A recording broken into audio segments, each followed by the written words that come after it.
नाज़रीन, अवामी न्यूज़ में खबरन जो सिलसिलो जारी है। इन वक्त असीं तव्हांखे खिपरो में खबर ॾींदा हलूं त खिपरो तालुके में यूसी जी हैसियत रखंदड़ नारा कैनाल जे खाॿे कंदी ऐं पारिया भिट जे दामन ते विरहाङे खां बि अॻु जो हिंदू बुज़ुर्ग साद पुरसनाराम जोड़ायल तारीख़ी शहर हथुंगो इंतज़ामिया जी बेध्यानी सबब गंदगी जे वर चढ़ी वियो आहे। अछड़े थर जे भिट ते क़ाइम हथुंगे शहर जंहिंखे अछड़े थर जो गेटवे पिण कोठियो वञे थो, हथुंगो खे सियासी मुतभेद जे करे ॿिनि यूसियुनि में विरायो वियो आहे। शहर जे सिटी यूसी बिलावल ऐं हथुंगो जो ॻोठ शहर में शामिल कया विया आहिनि। सिटी यूसी बिलावल में शामिल हुजण जे करे न त हथुंगो यूसी इंतज़ामिया पारां तरक़ियाती कम कराइण समेत शहर में गंदगी वग़ैरह जी सफ़ाई कराई वञे थी ऐं न ई यूसी बिलावल इंतज़ामिया पारां कॾहिं सफ़ाई कराई वई आहे। जॾहिं त मथां खां माहवार मिलंदड़ यूसी लाइ 5 लख जी बजट अॻे चेयरमैन हाणे रेवेन्यू जे मक़ामी ऑफिसरनि यूसी सेक्रेटरी जे रहम करम ते ख़र्च थींदी रहे थी। बजट किथे पई ख़र्च थिए कंहिंखे को पतो न आहे, पर माहवार मिलंदड़ 5 लखनि जी बजट मां ॼाणल ज़िम्मेवार शहर जे तरक़ियाती लाइ को बि कम न कराए सघिया आहिनि, पर हिन डेली वेजिस ते स्वीपर रखी कॾहिं शहर जी सफ़ाई न कराए सघिया आहिनि, जंहिं जे करे तारीख़ी शहर हथुंगो गंदगी जो ढेर बणिजी वियो आहे।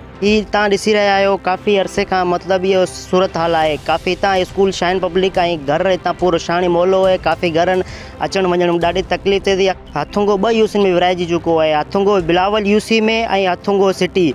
हाणे असीं कंहिंखे एप्लीकेशन ॾियूं, कंहिंखे चऊं, चई असीं थकी पिया आहियूं, को बि अमल कोन थो थिए। सफ़ाई जो निज़ाम ही तव्हांजे अखियुनि जे साम्हूं पियो न। हाँ जी ही सरकारी नौकरी भंगियन जो जो हक़ मिले तो वो सब मुसलमान हर के कौमन के ॾेई वेठा आहिनि, भंगियन के ॾे तो भंगी पंहिंजो सफ़ाई सुथराई जो कम स्टार्ट रखनि। हाणे ज़रूरत इन ॻाल्हि जी आहे त ज़िम्मेवार भरपूर नमूने किरदार अदा करे अछड़े थर जे तारीख़ी शहर हथुंगो जी तरक़ी लाइ जोगा कदम खणी सघनि। कैमरामैन फजल रहमान सां गॾु हरीश KBC अवामी न्यूज़ खिपरो। मज़ीद खबरों और तफसीलात के लिए विजिट करें हमारी वेबसाइट www.awamiNewsHD.com।